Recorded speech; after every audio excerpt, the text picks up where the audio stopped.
कई मर्तबा मैंने देखा है कि बच्चों को गैस लॉज में काफी कंफ्यूजन होता है। अब वो कंफ्यूजन इन बिटवीन ही होता है। बच्चों को रिलेशन पता होता है कि पी और वी का क्या रिलेशन है, वी टी का क्या रिलेशन है, वी और एन का क्या रिलेशन है। लेकिन दिक्कत यह आती है कि बॉयल्स लॉ ने कौन सा रिलेशन बताया और उनका डायरेक्टली है या इनवर्सली है। चार्ल्स ने क्या बताया, गे-लुसाक्स ने क्या बताया और एवोगैड्रो ने क्या बताया। तो इन लॉ का कंफ्यूजन मैं आपका दूर करने वाला हूं। समझने के लिए, अपने कॉन्सेप्ट को क्लियर करने के लिए देखिए इस वीडियो को।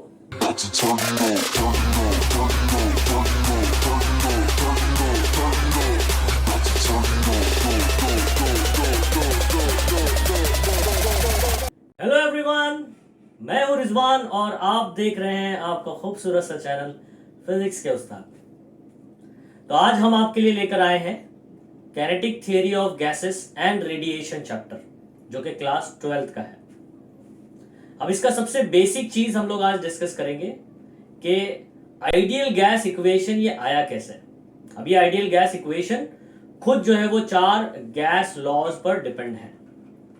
तो आइडियल गैस इक्वेशन आया कैसे, तो पहले आपको क्या करना पड़ेगा, वो 4 लॉज आपको समझने पड़ेंगे वो क्या है। और आपने 11th में इसको पढ़ा है, ऐसा नहीं कि आपने नहीं पढ़ा है, लेकिन आज मैं आपको जो चीज समझाने वाला हूं, हो सकता है आपने कहीं सीखा हो, नहीं भी सीखा हो, लेकिन अगर जिन बच्चों को वो लॉज नहीं समझे हैं अभी तक, तो आज वो क्लियर हो जाएंगे। ठीक है, तो शुरू करते हैं। सबसे पहला जो गैस लॉ है हमारा वो है बॉयल्स लॉ। कौन सा लॉ है? Boyle's law. तो यहां पर सबसे पहला जो मैं आपको सिखाने वाला हूं वो है बॉयल्स। सबसे पहला जो है वो बॉयल्स लॉ है। बॉयल्स लॉ में हम किसका रिलेशन पढ़ते हैं? बॉयल्स ने किसका रिलेशन बताया? बॉयल्स ने हमको प्रेशर और वॉल्यूम का रिलेशन बताया। किसका बताया? प्रेशर और वॉल्यूम का रिलेशन बताया। क्या कहा कि प्रेशर और वॉल्यूम एक दूसरे के इनवर्सली प्रोपोर्शनल है। अब ये समझेगा कैसे? बहुत ही सिंपल एग्जांपल से आप ये रिलेशन समझ सकते हैं। आप एक बलून ले लो, बलून में हवा भर दो और वो बलून का जो वॉल्यूम है, जो भी स्पेस वो लेगा, उस वॉल्यूम को कम करने की कोशिश करो। जब आप इसका वॉल्यूम कम करेंगे तो आप फील करेंगे कि अंदर जो प्रेशर है वो इंक्रीज हो रहा है। यानी अगर आप वॉल्यूम को क्या करते हैं, कम करते हैं, और टेम्परेचर में कोई चेंज नहीं कर रहे हैं, हम हमारा जो एटमॉस्फेरिक, जो हमारा नॉर्मल टेम्परेचर है वही हम लोग रूम टेम्परेचर में बात कर रहे हैं। समझ में आ रही बात? तो आप क्या कर रहे हैं, वॉल्यूम को जैसे ही आप क्या करते हैं, कम करते हैं, इंटरनल जो प्रेशर है वो क्या हो जाता है, इंक्रीज हो जाता है। और जब आप, ठीक है, इसको रिलीज कर देते हैं, यानी छोड़ देते हैं उसको, तो क्या होता है, वो अपना वॉल्यूम वापस से ले लेता है और वो प्रेशर क्या हो जाता है, कम हो जाता है। यानी वॉल्यूम एक्सपांड हुआ, वॉल्यूम अगर बढ़ता है तो अंदर का प्रेशर क्या हो जाएगा, कम हो जाएगा। बहुत ही इजीली समझ सकते हैं हमारे डे टू डे एग्जांपल्स लेकर। ठीक है, तो आप क्या करेंगे, बोलो, एक बलून लो, बलून की क्या लेंगे आप, एक बलून लेकर उसके वॉल्यूम को कम करिए और अंदर आप क्या देखेंगे कि उसका प्रेशर आप हाथ में फील करेंगे कि ये इट ट्राइज टू एक्सपांड, ये एक्सपांड होने की कोशिश कर रहा है। ठीक है, तो बहुत सिंपल तरीके से मैंने आपको बॉयल्स लॉ एक्सप्लेन किया है, आप खुद ही ऑब्जर्व कर सकते हैं। तो प्रेशर और वॉल्यूम में रिलेशन क्या है, ये हमको किसने बताया? बॉयल्स ने बताया कि दोनों इनवर्सली प्रोपोर्शनल है। क्या है बच्चों? इनवर्सली प्रोपोर्शनल है। ठीक है, इसको मैं ऐसे भी लिख सकता हूं, क्योंकि आइडियल गैस इक्वेशन में मुझे V लेफ्ट हैंड साइड में होगा तो ज्यादा अच्छा है। ऐसे भी लिख सकते हैं, रीअरेंज कर दिया, इसको इधर उसको उधर। ठीक है, मतलब तो वही हुआ, V is inversely proportional to pressure. Next जो लॉ हम लोग पढ़ेंगे बच्चों वो है चार्ल्स लॉ। इसको याद रखने का तरीका भी बताऊंगा, डोंट वरी। ठीक है, कि बॉयल किसका बताता है रिलेशन, है ना, चार्ल्स किसका बताता है, चलो बात करेंगे। अब चार्ल्स जो है ये हमको V और T का रिलेशन बताता है। किसका बताता है? V और T का रिलेशन। अब मैं आपको बच्चों क्या चीज बता रहा हूं, ध्यान देना। यहां पर हम लोग यूजुअली P, V, T और बाद में N की भी बात करेंगे। इसमें P प्रेशर है, V वॉल्यूम है, T टेम्परेचर और N is number of mole. N क्या है? नंबर ऑफ मोल है। तो जब भी हम लोग कोई दो चीज की बात कर रहे होंगे, यानी अगर ये तीनों में अगर हम लोग किसी दो चीज की बात कर रहे हैं, मान लो जैसे V और P की बात कर रहे हैं, तो ये जो तीसरा टर्म होगा वो कांस्टेंट लेना पड़ेगा आपको, यानी एट कांस्टेंट टेम्परेचर। यहां पर टेम्परेचर को वेरी नहीं करना है, तो इस कंडीशन में कौन नहीं दिखाई दे रहा, T नहीं दिखाई दे रहा, मतलब T इज कांस्टेंट। V और T में जो रिलेशन है, V और T में जो रिलेशन है वो डायरेक्टली है। कैसे पता चला? अच्छा, इसमें क्या नहीं है जरा बताएं। इसके अंदर P नहीं है, मतलब P इज कांस्टेंट। तो ये बात ध्यान रखें, जो चीज आपको नहीं दिखाई दे रही रिलेशन में, वो तीनों में से वो कांस्टेंट होगी। यहां पर T कांस्टेंट है, ठीक है, और यहां पर V और T आपको दिया है, मतलब P इज कांस्टेंट। याद रखिए इस चीज को, P constant, P is constant. अब यहां पर V और T का कोई सर बेहतरीन सा एग्जांपल बताइए। तो यहां पर आप क्या करें, ये हम लोग ने TIFR में, Tata institute of federation research में, हमको कॉलेज से एज ए एक्सकर्शन के तौर पर लेकर गए थे, जिसमें कुछ डेमोज बताए थे हमको, जो कि मैं डेमो आपके सामने रखने वाला हूं। बहुत ही बेहतरीन, बहुत बढ़िया।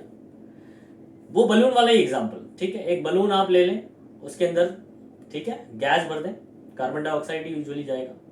तो आप जब उसमें गैस भर देते हैं, इट ऑक्यूपाइज सम वॉल्यूम, वो कुछ वॉल्यूम ले लेता है। उस बलून को ध्यान दीजिएगा, उस बलून को हम लोग क्या करते हैं, नाइट्रोजन लिक्विड, कभी देखा है नाइट्रोजन लिक्विड? बहुत ही कूल होता है। कूल मतलब दिखने में कूल नहीं होता है, उसका जो टेम्परेचर होता है बहुत ही लो होता है।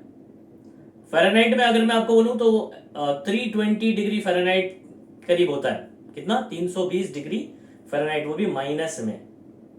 और डिग्री सेल्सियस में लगभग -196 के करीब कुछ होता है। आप उसको कन्वर्ट करके देख लेना, ठीक है। तो इतना डिग्री सेल्सियस होता है, माइनस में होता है उसका टेम्परेचर, यानी बहुत ही ठंडा होगा। क्योंकि नाइट्रोजन जो है उसका जो स्टैंडर्ड फॉर्म है वो तो गैस है। तो लिक्विड स्टेट में कब होगा? जब उसको आपने लिक्विफाई किया होगा, उसको ठंडा किया होगा, ठीक है। तो माइनस में इतना करते तब जाके वो लिक्विड बनता है। उस नाइट्रोजन लिक्विड में जब हमने उस बलून को डुबोया, ठीक है, तो बलून पहले कहां था? एटमॉस्फेयर में था, जिसका टेम्परेचर रूम टेम्परेचर था, ठीक है। रूम टेम्परेचर यूजुअली हम लोग 25 डिग्री लेते हैं, है ना, बराबर है 25 डिग्री सेल्सियस।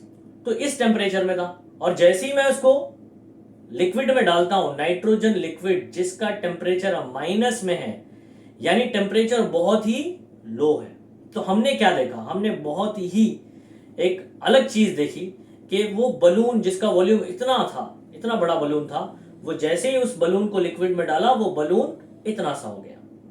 यानी उसके अंदर जो गैस थी, वो इतनी वॉल्यूम ले रही थी, वो अभी मुझे सिर्फ एक ड्रॉप के फॉर्म में उसमें दिखाई देने लगा जब हमने उसमें डाला। फिर जैसे निकालते हैं हम, तो हमने देखा अरे इतना सा हो गया। और जैसे ही बाहर फिर से निकाला, फिर से बाहर निकाला, तो इसका टेम्परेचर क्या हो गया? बढ़ गया। अब टेम्परेचर बढ़ गया तो हमने देखा वो बलून फिर से एक्सपांड होने लगा, फिर से ऐसे ऐसे ऐसे अपनी ओरिजिनल जगह वापस ले लिया। इस डेमो से हमने क्या सीखा कि जब हमने टेम्परेचर कम किया, यानी उस बलून को जिसका वॉल्यूम ज्यादा था, उसका टेम्परेचर जब हमने कम किया लिक्विड में डाल के, तो उसका वॉल्यूम भी क्या हो गया? कम हो गया। टेम्परेचर कम किया, वॉल्यूम कम हो गया। और जैसे ही बाहर निकाला, टेम्परेचर बढ़ गया, सराउंडिंग का टेम्परेचर, ठीक है, सराउंडिंग का टेम्परेचर फील करेगा वो। तो टेम्परेचर बढ़ गया तो हमने देखा वो वॉल्यूम भी उसका बढ़ने लगा। यानी दोनों में रिलेशन क्या आया? दोनों में रिलेशन आया डायरेक्टली प्रोपोर्शनल। डायरेक्टली प्रोपोर्शनल क्या होता है? देखो, अगर ऊपर लिखा हमने इसको, अगर अपॉन में लिख देता तो इनवर्सली प्रोपोर्शनल होता। तो ये प्रोपोर्शनलिटी बहुत इंपॉर्टेंट होता है फॉर्मूला मेकिंग में, याद रखिएगा। ये रिलेशन है दोनों के बीच का। तो टेम्परेचर अगर आप बढ़ाएंगे तो वॉल्यूम भी बढ़ेगा। This is what gas law, हाँ याद रखिएगा, गैस के लिए एप्लीकेबल है। टेम्परेचर बढ़ाएंगे, वॉल्यूम बढ़ेगा, टेम्परेचर घटाएंगे, वॉल्यूम घटेगा। तो this is the relation between temperature and volume given by Charles, ठीक है। नेक्स्ट हमारे पास है थर्ड लॉ। थर्ड हमारा कौन सा है भाई? गे-लुजैक्स लॉ। कौन सा है? गे-लुजैक्स लॉ।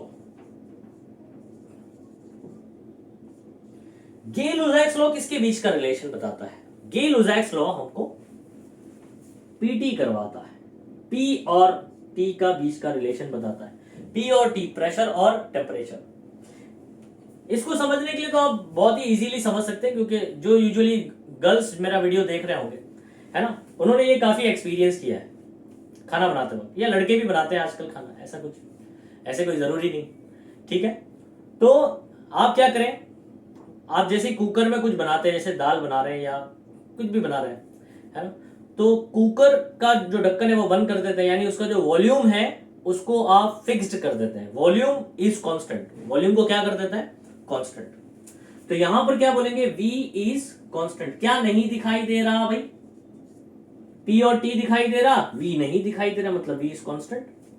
V यहां पर कांस्टेंट। तो ये जब भी V कांस्टेंट होगा तो हमेशा याद रखें, कुकर वाला एग्जांपल आपके दिमाग में आ जाना चाहिए। तो कुकर में आपने दाल चढ़ाई भाई, है ना, और नीचे से क्या किया? गैस चालू कर दिया, उसको गैस पे रख दिया, चूल्हे पे रख दिया, तो टेम्परेचर क्या होने लगेगा? बढ़ने लगेगा। आप उसको हीट दे रहे हैं कंटिन्यूअसली, तो उसके अंदर टेम्परेचर बढ़ता चला जाएगा। टेम्परेचर बढ़ने से अंदर जो वेपर बनेगा उसका प्रेशर बढ़ जाएगा, है ना। तभी तो सीटी मारता है। जब प्रेशर ज्यादा हो जाता है, एक लिमिट पे पहुंच जाता है, तो वो क्या करता है? ऊपर की सीटी को ऊपर उठा के उसमें से वेपर निकलते हैं जब प्रेशर ज्यादा हो जाता है, एक एक्सट्रीम पॉइंट पे पहुंच जाता है। तो एक्चुअल में होता क्या है कि टेम्परेचर जब आप बढ़ाते हैं तो प्रेशर बढ़ता है। टेम्परेचर बढ़ाते हैं तो प्रेशर क्या होता है? बढ़ता है। क्या रिलेशन आया? डायरेक्टली। क्या रिलेशन आया? डायरेक्टली आया। तो प्रेशर, टेम्परेचर अगर बढ़ाया जाता है तो प्रेशर भी क्या होता है भाई? बढ़ता है। और वॉल्यूम यहां पर क्या रखी थी हमने? कांस्टेंट रखी थी। तो ये हो गया पी और टी का रिलेशन। चौथा है हमारे पास एवोगैड्रोस लॉ। कौन सा लॉ भाई? Avogadro's law. अब एवोगैड्रोस लॉ को जो है ना मैं वेरी नाइस लॉ भी कहता हूं। एवोगैड्रोस लॉ जो है ना बहुत अच्छा लॉ है, very nice law, very nice law. V और N का रिलेशन बताता है, V और N का रिलेशन। अब ये क्या है भाई? एकदम सिंपल है, सुनो। N पहले पता होना चाहिए आपको, वॉल्यूम तो पता ही है ना, वो इंटरनल स्पेस कितना लेता है वही वॉल्यूम होगी। N is what? Number of mole of gas.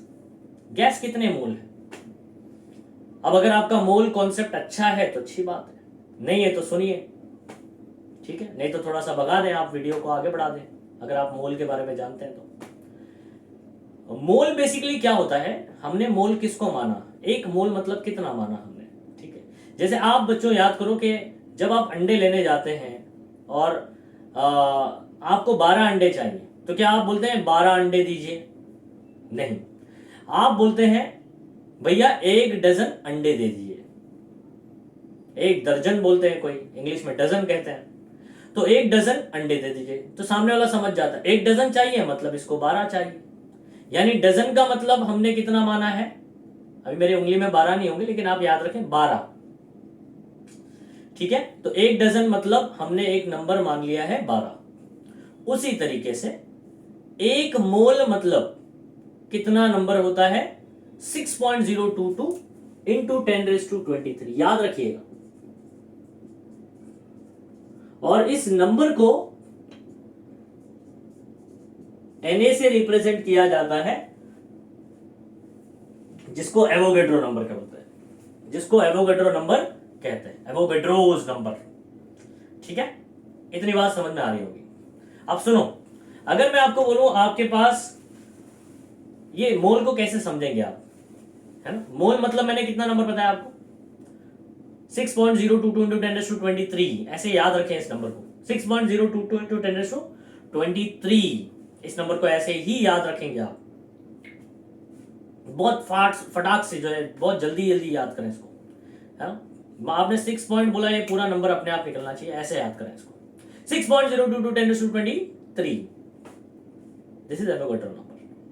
अब अगर आप कहते हैं 1 मोल एटम, तो आपके पास कितने एटम होंगे? इतने। जितना कि ये नंबर बता रहा है। अगर आप कहते हैं आपके पास 2 मोल है तो 2 इंटू दिस नंबर, 3 मोल है 3 इंटू दिस नंबर, इतने सारे वो चीजें होंगी। अब ये मोल सिर्फ जरूरी नहीं है कि एटम ही हो, ये मॉलिक्यूल के साथ लग सकता है, ये आयन के साथ लग सकता है, ये इलेक्ट्रॉन के साथ लग सकता है, ये प्रोटॉन के साथ लग सकता है। यानी मैं बताने की कोशिश कर रहा हूं, आप जैसे डजन वर्ड सिर्फ क्या अंडे, डजन सिर्फ अंडे ही होता है क्या? क्या डजन केले नहीं होते? क्या डजन बॉयज नहीं होते हैं? क्या डजन गर्ल्स नहीं होते हैं? क्या डजन बच्चे नहीं होते हैं? बराबर। अब हमारे इसमें तो आम बात है ना भाई, क्रिकेट टीम जो 11 बच्चे की होती, 11 इसकी होती है, 11 प्लेयर्स की होती है ना? कि तो किसी के बच्चे जो है वो अगर 12 हो जाए तो क्या कहते हैं? 11 बच्चे हैं तो बोले पूरी क्रिकेट टीम है इनके पास, और इनके 12 बच्चे हैं तो बोले 1 डजन बच्चे पैदा किए। बात समझ पा रहे हैं? तो डजन ये सिर्फ एक अंडे के साथ स्पेसिफिक नहीं है, डजन वर्ड कहीं भी यूज कर सकते हैं। 12 नंबर बताना हो तो डजन इस्तेमाल करेंगे। और अगर आपको अब इतने नंबर बताना हो, इतने नंबर बताना हो तो आप मोल बात करेंगे। इतने नंबर है तो 1 मोल है, ठीक है? इसका डबल है तो 2 मोल है, इसका ट्रिपल है तो 3 मोल है। बात समझ पाए? तो ये था नंबर ऑफ मोल, इसको कहते हैं नंबर ऑफ मोल। तो यहां पर केमिस्ट्री में यूजुअली जब हम लोग एटम्स मॉलिक्यूल्स की बात करते हैं तो हम लोग किसी गैस को या कोई भी एलिमेंट को आप क्वांटिटी कैसे बताते हैं, नंबर ऑफ मतलब उनका अमाउंट कैसे बताया करते हैं, तो नंबर ऑफ मोल में बताते हैं। कैसे बताते हैं? मोल में, कितना मोल है उसका। ठीक, ओके। अब सुनिए, अगर मैं एक बलून में गैस भरता हूं, ठीक है, अगर इसके अंदर थोड़े गैस भरा तो उसका वॉल्यूम क्या होगा? थोड़ा। ज्यादा अगर गैस भरता हूं तो वॉल्यूम और बढ़ेगा। यानी गैस का जो अमाउंट है वो ये है, ठीक है? मोल्स में आप बात कर रहे हैं। तो अगर मैं ज्यादा मोल गैस उसमें डालूंगा तो उसका वॉल्यूम क्या होगा? ज्यादा। अगर कम मोल उसमें भरता हूं, कम मोल ऑफ गैस उसमें भरता हूं तो उसका वॉल्यूम क्या होगा? कम होगा। जाहिर सी बात है। अंडरस्टूड? तो बहुत इजीली बात किया हमने इसको। तो this is what very nice law. अब इसको याद कैसे रखें? सुनो, बॉयल्स जो है ना हमारा, बॉयल्स हमारा, इसको ये बेसिकली आप जो मुंबई में रहते हैं बच्चे, मुंबई वगैरह में रहते हैं, उनको पवई पता होगा, है ना? पवई लेक सुना होगा, नहीं मालूम है तो सर्च कर ले, ठीक है? तो बॉयल्स जो है ना वो पवई जाता है। बॉयल्स जो है, बॉयल्स को बहुत अच्छा लगता है पवई में जाना। वहाँ झील है, झील के किनारे क्या बोलते हैं उस पवई लेक में मगरमच्छ भी है, देखने जाता है वहाँ। तो बेसिकली पी और वी का रिलेशन बॉयल्स बताते, याद रखें आप। बॉयल जो है वो कहाँ जाता है घूमने? पवई। तो पी और वी का रिलेशन बताता है, जो कि इनवर्सली है। इसके एग्जाम्पल के लिए आपको मैंने क्या बताया, एक बलून लेकर आपको उसको प्रेस करना है, ठीक है? आप खुद ही समझ जाएंगे। अगर मैं उसको वॉल्यूम कम करता हूं तो प्रेशर क्या हो जाता है? बढ़ जाता है, ठीक है? अगर मैं उसका वॉल्यूम बढ़ा देता हूं तो अंदर प्रेशर क्या हो जाएगा? घट जाएगा। और उसके बाद चार्ल्स जो है ना, चार्ल्स से, अब मुंबई वाले बच्चे तो चर्च गेट पता होगा आपको, है ना? चर्च गेट पता होगा भाई, और वीटी भी पता होगा। तो चार्ल्स जो है ना, ये वी और टी का रिलेशन बताता है। चार्ल्स ये बेसिकली वीटी जाता है, किधर जाता है? वीटी। इसको वीटी में बड़ा मजा आता है। वीटी में क्या है भाई? वीटी से क्या नजदीक पड़ता है आपका, है ना? वीटी और चर्च गेट मालूम है आपको? अगर आपको याद होगा तो, कोई अगर ट्रेन वगैरह में यहाँ पर लोकल में ट्रैवल करता है तो आपको वेस्टर्न का जो एंड स्टेशन है वो चर्च गेट है, और जो सेंट्रल वाले का जो एंड स्टेशन है उस तरफ, है ना, वो क्या है? सीएसटी, जिसको पहले वीटी कहा जाता है ना? तो VT church gate, church gate से चार्ल्स याद करो, वीटी से वी और टी, जिसको विक्टोरिया टर्मिनस बोलते हैं, लेकिन ये नहीं है, ये मैं ऐसे ही लॉजिकली कुछ बता रहा हूं आपको याद रखने के लिए, ठीक है? तो चार्ल्स जो है वो वी और टी का रिलेशन बताता है, याद रखें। चार्ल्स, चर्च गेट, वीटी, ठीक है? तो चार्ल्स वी और टी का रिलेशन बताता है, जो कि डायरेक्टली होता है। इसके एग्जाम्पल के लिए आप क्या याद रखेंगे बोलो? वी और टी के लिए क्या याद रखेंगे आप? TIFR वाला मेरा एग्जाम्पल जो हमने वहां पर डेमो देखा था। एक बलून को आपको नाइट्रोजन लिक्विड में डालना है, ठीक है? नाइट्रोजन लिक्विड का टेम्परेचर बहुत कम होता है, -196 डिग्री सेल्सियस और -320 डिग्री फ़ारेनहाइट होता है। तो माइनस में टेम्परेचर मतलब बहुत कम होता है, बहुत ठंडा होगा वो। तो आप टेम्परेचर जैसे कम करेंगे उसका वॉल्यूम क्या हो जाएगा, कम हो जाएगा। बाहर निकालोगे फिर से वो फूलने लगेगा। तो दोनों में रिलेशन डायरेक्टली है। उसके बाद हमारा जो गे लुजैक्स है, ये जो थर्ड जो हमारे गे भाई हैं, है ना, ये पीटी करते हैं, इनको पीटी करना बहुत पसंद है। 1 2 3 4, है ना, पीटी करना बहुत पसंद है इनको। तो आप याद रखें, गे जो है वो पीटी करता है भाई। क्या करता है, पीटी करता है। पीटी पीटी, पी और टी का रिलेशन। तो गे का याद रखेंगे, पी और टी का रिलेशन। जो चीज नहीं दिखाई दे रही वो कांस्टेंट। उसके बाद एवोगैड्रोस लॉ सबसे अच्छा लॉ, तो उसको मैंने ऐसे बोल दिया, वेरी नाइस लॉ। क्या बोल दिया, वेरी नाइस लॉ। तो वेरी नाइस लॉ, समझ में आ रही। वेरी का वॉल्यूम, नाइस का एन, समझ में आ रही बात। वेरी का वी वॉल्यूम हो गया, नाइस का एन नंबर ऑफ मोल हो गया। तो Avogadro's law is what, very nice law. ठीक है, तो ये चारों लॉ के कॉम्बिनेशन से हमारा आइडियल गैस इक्वेशन बना। तो आई होप आपको ये चारों लॉ समझ में आ गए होंगे। ठीक है, अगर आपको नहीं समझ में आया तो मुझे कमेंट करें। खैर, हम लोग इन लॉ का इस्तेमाल करके आइडियल गैस इक्वेशन निकालेंगे और वहां से चलेंगे बोल्ट्जमैन्स कांस्टेंट की तरफ। ठीक है, आइडियल गैस इक्वेशन को in terms of Boltzmann constant के इसमें लिखेंगे। तो चलो आगे बात करते हैं।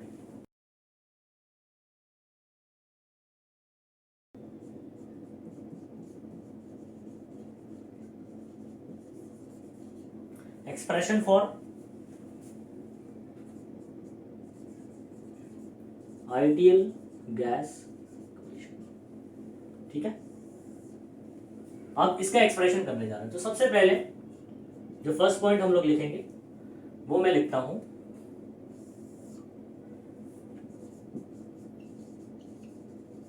अकॉर्डिंग टू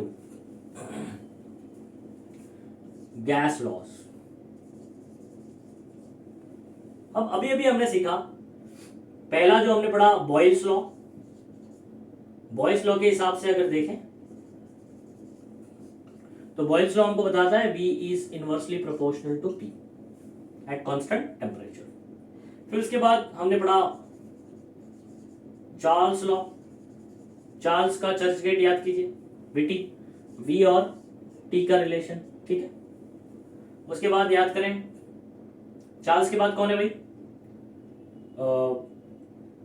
गे भाई है, गे लुजैक्स।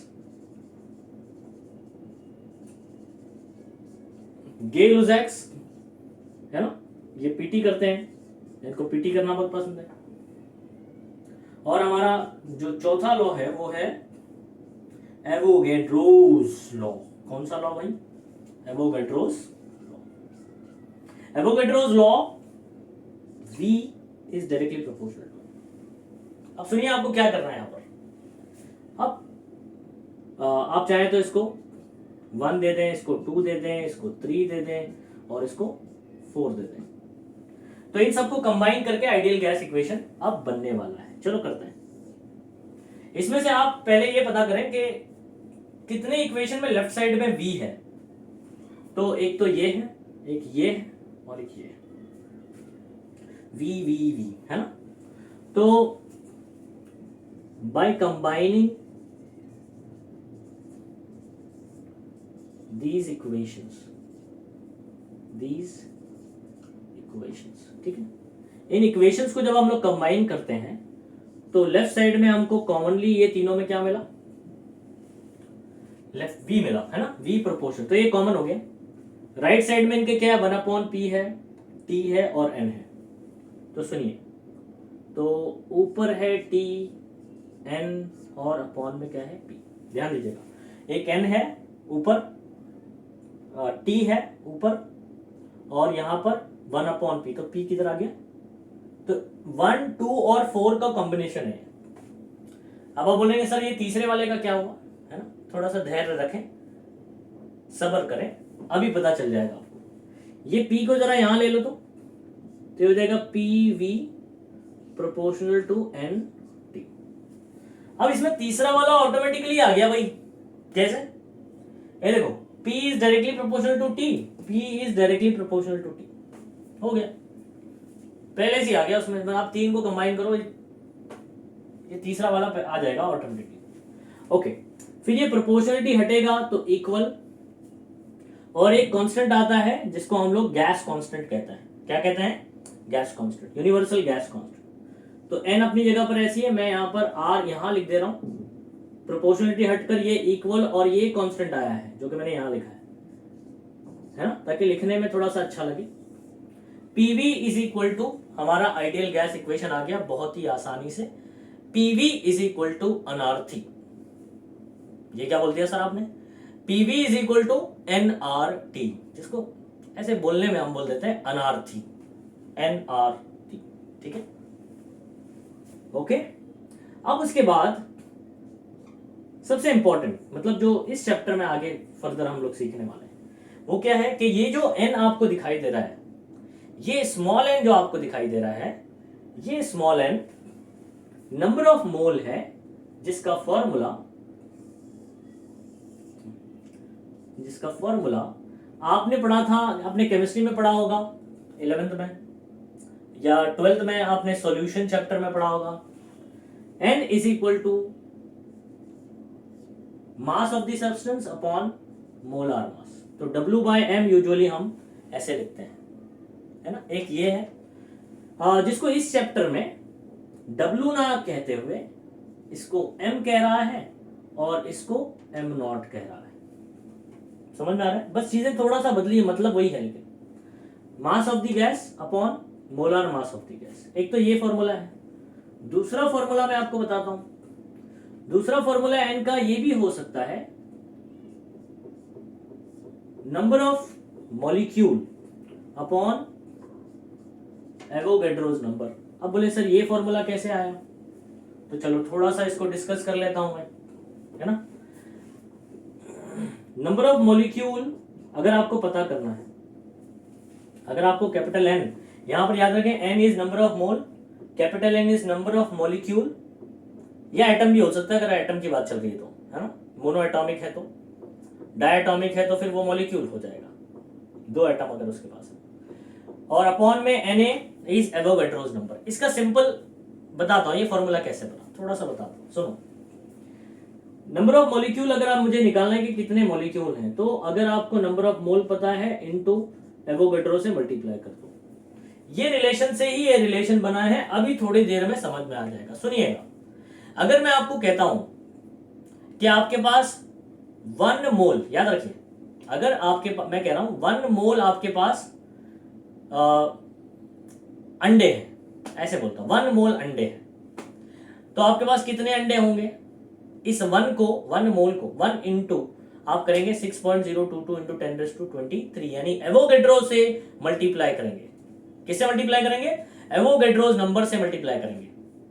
सुनिए, अगर मैं बोलता हूं 2 मोल अंडे आपके पास, तो यानी कितने अंडे हैं? 2 इंटू 6.022 10⁻23, है ना। 3 मोल बोलता हूं तो 3 इंटू, यानी नंबर ऑफ अंडे निकालने के लिए आपको उसका number of mole into Avogadro number करना पड़ता है। ठीक है, बात समझ में आ रही है? मान लो आपके पास हेलियम गैस है आपके पास, और मैं बोल रहा हूं हेलियम गैस आपके पास 2 मोल है, तो हेलियम के कितने एटम्स होंगे? हेलियम के कितने एटम होंगे? तो आप इधर लिखेंगे 2 और इंटू एवोगैड्रो नंबर 6.022 10⁻23, मल्टीप्लाई करेंगे तो नंबर ऑफ मॉलिक्यूल या नंबर ऑफ एटम मिल जाएगा हीलियम के केस में। नहीं, ये बात समझ में आई कि नहीं आई भाई? आगे हो गया ये हो। तो यही Na इधर आ गया, तो स्मॉल n का फॉर्मूला हो गया कैपिटल N अपॉन Na। तो ये था फॉर्मूले का अंडरस्टैंडिंग, अब इसको क्या कर दें? यहां भेज दें,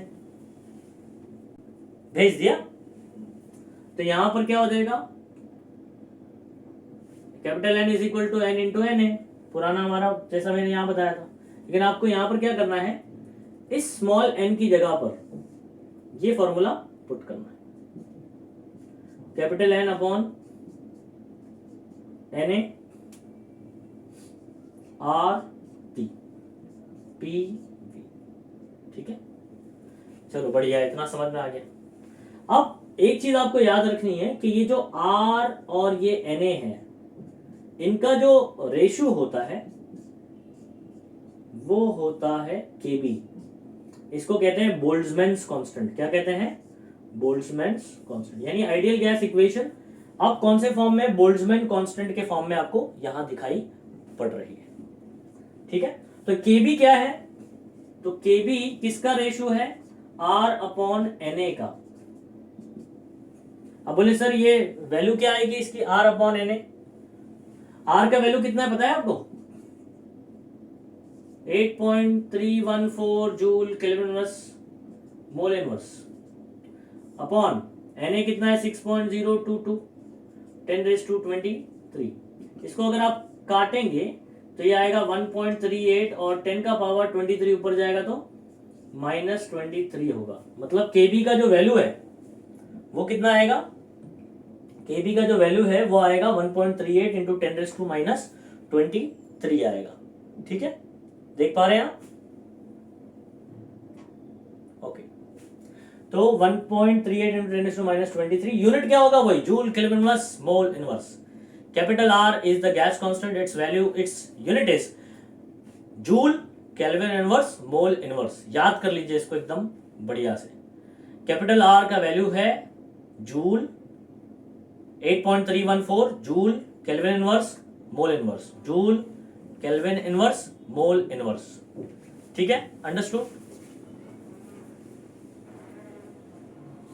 तो यहां पर हमारा आइडियल गैस इक्वेशन प्रूफ हो गया इन टर्म्स ऑफ बोल्ट्जमैन्स कांस्टेंट। ठीक है, Kb तो याद रखिएगा, Kb का वैल्यू भी आप याद रखें 1.38 10⁻23 joule kelvin inverse mole inverse, kelvin inverse मोल, joule kelvin inverse mole inverse. तो यहां पर हमारा एक छोटा सा टॉपिक कंप्लीट हो चुका।